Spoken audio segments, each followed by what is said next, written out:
Hello guys, नमस्कार, जोहार, सत श्री अकाल। जंप फाइटर नंबर पर आप सभी का बहुत बहुत स्वागत साथियों। और आज एक बहुत ही इंपॉर्टेंट अपडेट्स आ रही है झारखंड से। और झारखंड में नीड बेस्ड असिस्टेंट प्रोफेसर का मामला पिछले एक सप्ताह से काफी गरमाया हुआ है। और जो कि कुछ दिनों से बैकग्राउंड में चला गया था, ये न्यूज कहीं भी नहीं आ रही थी क्या होगा।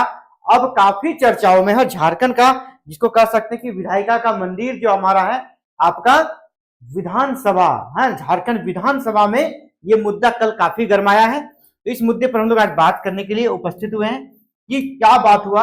यहाँ पे जो माननीय विधायक हैं पोड़ैयाहाट के, उस पर मैंने एक वीडियो बनाया था कि वो लगातार इस मुद्दे को प्रखरता से उठा रहे हैं कि जो नीड बेस्ड असिस्टेंट प्रोफेसर है उनको परमानेंट कर दिया जाए, उनका समायोजन कर दिया जाए, क्योंकि वो वही योग्यता रखते हैं जो आप परमानेंट वैकेंसी निकालेंगे।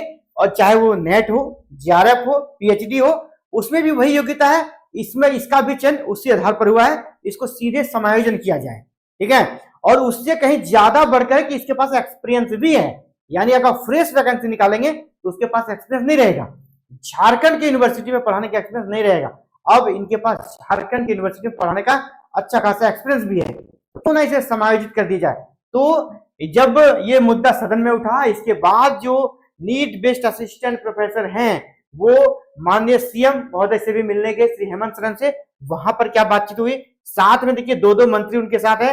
एक आपके जो कि आपका श्रम विभाग के मंत्री हैं आपके श्री संजय कुमार यादव सर, और एक है आपका जो कि हायर एजुकेशन के मिनिस्टर हैं सुदीप कुमार सोनू सर।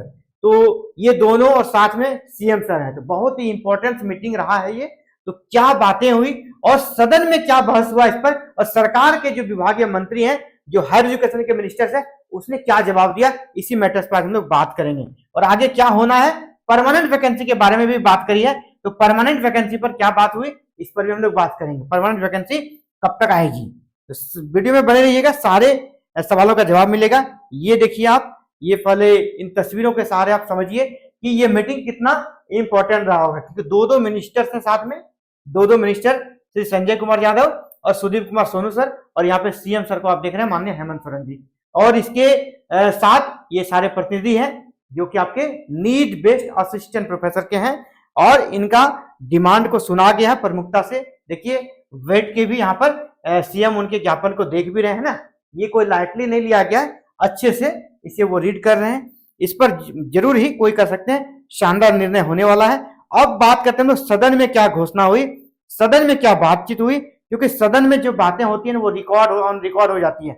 इस पर फिर सरकार को घेरा जा सकता है, सरकार से फिर सवाल पूछा जा सकता है, आपने ऐसा कहा था, अब तक क्यों नहीं हुआ। क्योंकि फिर से अगला जो सदन होना है बजट सत्र के बाद आपका मानसून सत्र होगा, उसमें भी मानसून सेशन में सवाल पूछा जाएगा। तो अब सरकार ने ये जो जवाब दिया है, तो सरकार को अब इस पर कर सकते हैं काफी सीरियसली तरीके से लगना पड़ेगा, क्योंकि ये सदन का जवाब है, कोई ऐसा वैसा जवाब है नहीं। तो क्या हुआ है सदन में घोषणा कि प्रोफेसर के, यानी असिस्टेंट प्रोफेसर समझिएगा इसको, असिस्टेंट प्रोफेसर के 24 से 16 पदों के लिए जेपीएससी को भेजी गई अधिसूचना। ये परमानेंट वैकेंसी की बात हो रही है।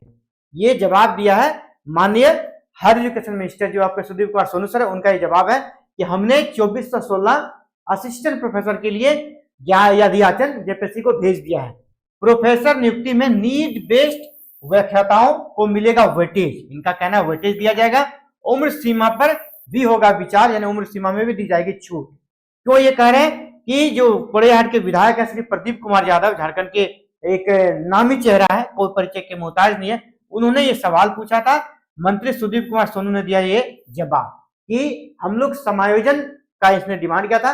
तो समायोजन पर इसने एक तरह से कह सकते हैं हाँ भी नहीं बोला तो ना भी नहीं बोला, लेकिन इनका कहना था कि वो नीतिगत फैसला है, तो अभी हम लोग समायोजित नहीं कर पाएंगे फिलहाल क्या करेंगे, हम लोग परमानेंट वैकेंसी निकालेंगे, जो कि जेपीएससी को हमने अधिसूचना भेजा है, उसी में इनको वेटेज दिया जाएगा, इसमें इनको वेटेज दिया जाएगा। तो किस प्रकार वेटेज दिया जाएगा, इन सभी मैटर्स पे हम लोग बात करते हैं। राज्य सरकार प्रोफेसर नियुक्ति में जो कार्यरत नीड बेस्ड असिस्टेंट प्रोफेसर हैं उनको वेटेज देगी। इसके साथ ही उम्र सीमा में छूट को लेकर भी राज्य सरकार विचार करेगी। कांग्रेस विधायक दल के नेता प्रदीप यादव के एक सवाल के जवाब में जो प्रभारी मंत्री हैं आपके सुदीप कुमार सोनू ने सदन में बताया कि राज्य में पठन पाठन की आवश्यकताओं को बनाए रखने के लिए आवश्यकता आधारित प्रोफेसर को अनुबंध पर रखा गया है। राज्य सरकार ने 2416 प्रोफेसर की नियुक्ति के लिए जेपीएससी को अधियाचन भेजा है। जल्द ही सरकार नियमित प्रोफेसर की नियुक्ति करेगी। ये बड़ी बड़ी बात कर रहे हैं ना। जल्द ही सरकार, यहां पर देखिएगा आप, जल्द ही सरकार नियमित प्रोफेसर की नियुक्ति करेगी। जल्द ही सरकार नियमित प्रोफेसर की नियुक्ति करेगी। मंगलवार को कांग्रेस विधायक दल के नेता प्रदीप यादव ने अल्पसूचित के माध्यम से राज्य में नीट बेस्ड 700 असिस्टेंट प्रोफेसर जो नीट बेस्ड है उसको समायोजित करने का मांग रखा था। समायोजित करने का उसको मांग रखा था 700 का।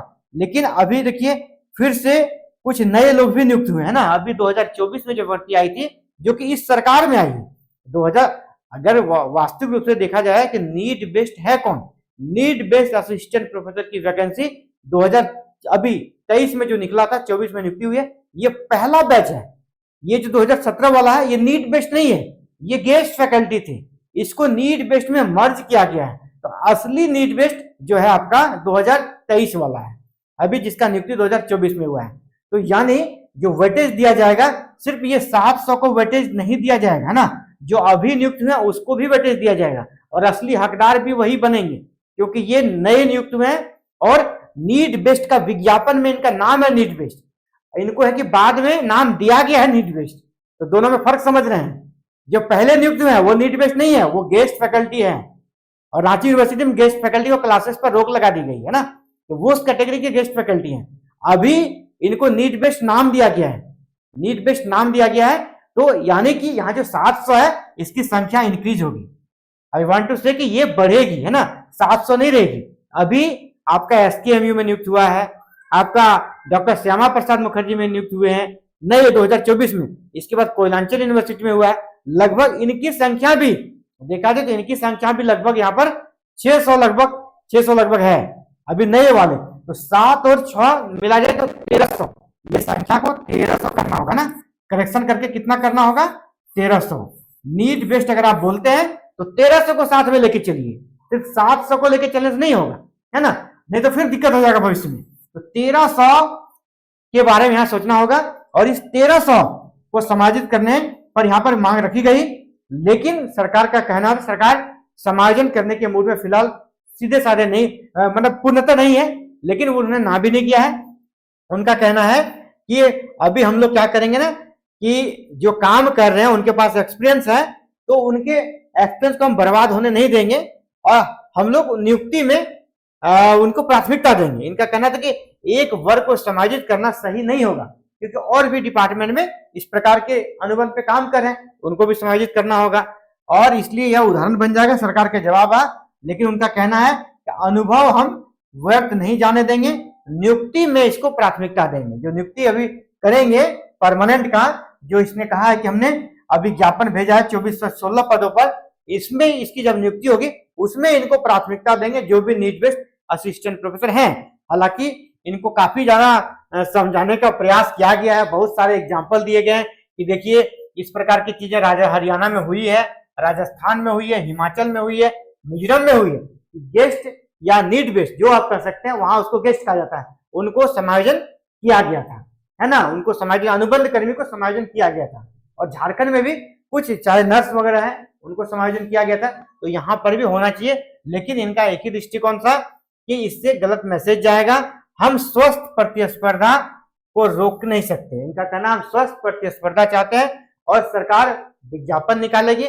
उस विज्ञापन में जो नीट बेस्ड के रूप में झारखंड में भी 1300 के लगभग काम कर रहे हैं। सरकार के पास जो डाटा गया फिलहाल सरकार को नए वाले डाटा को छुपा दिया गया, जिसने डाटा ये दिया तो नए वाले डाटा को छुपा दिया गया। अभी यहाँ 700 नहीं बल्कि 1300 होगा। इन 1300 को सरकार अगर वेटेज देगी तो इन 1300 को सरकार को वेटेज देना पड़ेगा क्योंकि ये भी काम कर रहे हैं, है ना, नए वाले और पुराने वाले दोनों को वेटेज दिया जाएगा और इसको प्रति वर्ष के अनुभव के आधार पर वेटेज दिया जाएगा। इसके साथ ही उम्र सीमा को लेकर भी सरकार विचार करेगी क्योंकि सरकार डायरेक्ट नहीं चाहती कि हम परमानेंट करें, समायोजन करें। सरकार ने अपना पक्ष सदन में रखा है तो यहाँ पे 2-3 चीजें निकलती है। पहला, सरकार परमानेंट वैकेंसी लाएगी, ये चीजें निकल कर आ रही है। परमानेंट वैकेंसी लाएगी सरकार। अब सरकार परमानेंट वैकेंसी किसके माध्यम से लाएगी? वो जेपीएससी के माध्यम से लाएगी। या फिर इसके लिए नया आपका आयोग बनेगा या फिर यूनिवर्सिटी को दिया जाएगा। अभी कल का जो न्यूज था कि उसमें ये कहा गया था कि नया आयोग बनेगा, है ना। जेएसयूसी बन सकता है, जिसको बिहार में बीएसयूएससी है, ठीक है। जेएसयूएससी बनेगी, जेएसयूएससी बनेगी, ठीक है, Jharkhand state university service commission. इसके माध्यम से अगर नियुक्ति होती है तो यहाँ पर कहा जा रहा है कि 2416 पदों के लिए हमने अध्याचन ऑलरेडी जेपीएससी को भेजा है, ठीक है। कहाँ भेजा है? जेपीएससी को। अब जब जेपीएससी से इसको कराना ही नहीं है तो फिर क्या होगा? वेट किया जाएगा किसका? जो भी अभी परमानेंट वैकेंसी का। और ये इसके पास जाएगा तो पहले इसका फॉर्म भी तो हो जाए, पहले ये बन तो जाए। ये तो अभी बने नहीं है ना, ये बने नहीं है, इनको बनाने में समय लगेगा। तो फिलहाल अभी झारखंड का किस्मत में यही है कि यहाँ पर संविदा बहाली ही चलेगी, जो नीट बेस्ड है, और यूनिवर्सिटी में जो रुकी हुई है वही प्रक्रिया आगे चलती रहेगी और नीट बेस्ड की बहाली होगी। और उसके बाद अभी समय लगेगा, बाद में फिर परमानेंट वैकेंसी आएगी तो नए आयोग की तरफ से आने के ज्यादा चांसेस है। ना यूनिवर्सिटी से आएगी ना जेपीएससी से आएगी। और वो कह सकते हैं वो कदम सरकार और झारखंड के लिए, सरकार के लिए नहीं, झारखंड के हित के लिए एक दूरगामी कदम होगा। अगर सरकार नया आयोग की तरफ बढ़ती है तो हम सभी को उसका वेलकम करना चाहिए, क्योंकि अगर नया आयोग बनेगा तो ये सिर्फ एक दिन का नहीं होगा, परमानेंट सॉल्यूशन हो जाएगा। दिस इज परमानेंट सॉल्यूशन, क्योंकि इनका काम रहेगा हायर एजुकेशन से जुड़ी हुई नियुक्ति और प्रमोशन को देखना। तो ये आपका क्या होगा ना कि इस आयोग के पास ज्यादा जो भीड़ होता है काम का वो नहीं रहेगा और काम जल्दी संपन्न होगा। चाहे वो असिस्टेंट की नियुक्ति हो, प्रमोशंस हो, इन सभी में जितना भी कर सकते हैं अभी यहाँ पर अड़चन है वो सब दूर हो जाएगा। और अभी थोड़ा विलंब होगा, लेकिन जो आने वाला समय है उसमें स्मूथली तरीके से ये काम करते रहेगी। इस आयोग के पास ज्यादा दिक्कत नहीं होगा। जेपीएससी को फिर देने से जेपीएससी पे बटन बढ़ेगा। 2008 की वैकेंसी में अभी विवाद है, 2018 की वैकेंसी जो निकली थी अभी 2025 है, 7 साल से नियुक्ति प्रक्रिया जेपीएससी अभी सफल उसको कंप्लीट नहीं करा पाया है। झारखंड में जो असिस्टेंट प्रोफेसर 2008 में ज्वाइन किए हैं उनको प्रमोशन आज तक नहीं मिला है, वो असिस्टेंट प्रोफेसर में ही है। और कितने लोग रिटायर कर गए, कितने की मृत्यु हो गई। तो ये दुर्भाग्य अगर जेपीएससी के माध्यम से होगा तो फिर बुरा हाल होगा, ये निश्चित रूप से है। इस पर भी सरकार को सोचना चाहिए कि सरकार अगर नया आयोग बनना चाहती है, नया आयोग बनाए, जेएसएसयू बनाए, इसके माध्यम से आप नियुक्ति कीजिए तो ज्यादा बेटर रहेगा। लेकिन हाँ, इसका गठन जल्दी होना चाहिए, जेएसएसयू का गठन जल्दी हो और इसके माध्यम से इस नियुक्ति प्रक्रिया को संपन्न कराएं। और फिलहाल जिस प्रकार की यहाँ सिस्टम है, जिस प्रकार का अभी समय चल रहा है, उसमें नीट बेस्ड के अलावा दूसरा कोई चारा नहीं है। अभी फिलहाल अनुबंध से ही आपको 1 से 1.5 साल काम चलाना पड़ेगा। तो ये बड़ी अपडेट थी आप सभी के लिए। अब देखिए क्या होता है, वो तो अंतिम निर्णय सरकार को करना है। हम सभी कर सकते हैं, एक उम्मीद लगा सकते हैं, एक कर सकते हैं कि अपना विचार रख सकते हैं। अंतिम निर्णय सरकार को लेना है और सरकार क्या लेगी ये सरकार पे डिपेंड करता है। उस पर किसी का वो पूर्ण बहुमत की सरकार है ना, आराम से 5 साल सरकार चलेगी। तो ये सभी कल का सकते मुद्दा रहा झारखंड विधानसभा में। और सीएम के साथ भी ये लोग मिले थे, आपके जो नीट बेस्ड असिस्टेंट प्रोफेसर के साथी हैं, और माननीय मंत्री महोदय से भी मिले और वार्ता सफल रही। और लेकिन ये वार्ता आगे किस प्रकार जाती है वो आने वाला समय बताएगा। और जैसे कोई अपडेट आएगी आप सभी को इसकी सूचना इस चैनल के माध्यम से मिल जाएगी।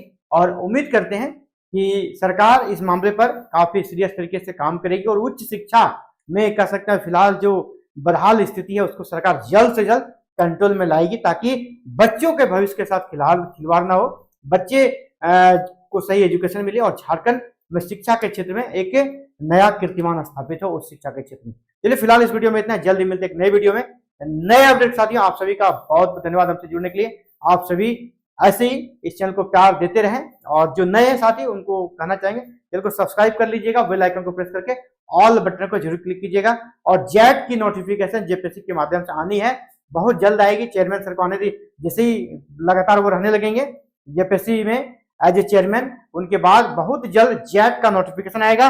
और जेट के लिए क्लासेस एग्जाम फाइटर नंबर 1 पर आरंभ हो रही है। आप भी चाहते हैं क्लासेस को करना तो आज ही हमारे साथ जुड़े।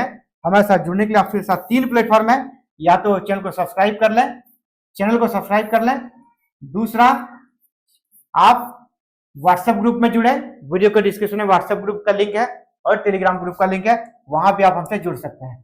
जेट की क्लासेस हम लोग आरंभ करेंगे, जैसे ही जेट का नोटिफिकेशन आएगा क्रैश कोर्स बैच चलेगा जेट के लिए, और सुपर जिसको कहते हैं ना नंबर 1 तैयारी आपको कराई जाएगी, जो कि किसी भी कह सकते हैं चैनल के माध्यम से अगर आप तैयारी करते हैं उससे बेहतर होगा, और जो फी रहेगा वो बिल्कुल सबसे न्यूनतम रहेगा। बस जो चार्ज लगता है, जो मिनिमम कॉस्ट लगता है वही आपसे लिया जाएगा, और एग्जाम फाइटर नंबर ऐप आ रहा है उसका आपको लिंक प्रोवाइड करा देंगे, उसके माध्यम से आप फ्री में आप प्रैक्टिस सेट भी सॉल्व कर सकते हैं। आपको जो 10 यूनिट है पेपर 1 का पूरा यहाँ पर तैयारी कराया जाएगा, पेपर 1 के भी कुछ पेपर्स की यहाँ पर तैयारी कराई जाएगी विथ नोट्स और रिकॉर्डेड क्लास, लाइव क्लास, हर चीज आपको मिलेगा।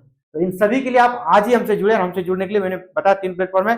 पहले चैनल को सब्सक्राइब कर लेना है, दूसरा हमारे व्हाट्सएप ग्रुप से जुड़ सकते हैं और टेलीग्राम ग्रुप से जुड़ सकते हैं, जो कि वीडियो के डिस्क्रिप्शन में इसका लिंक अवेलेबल है। आप सभी का हमसे जुड़ने के लिए बहुत बहुत धन्यवाद। जय हिंद, जय भारत, जोहार झारखंड।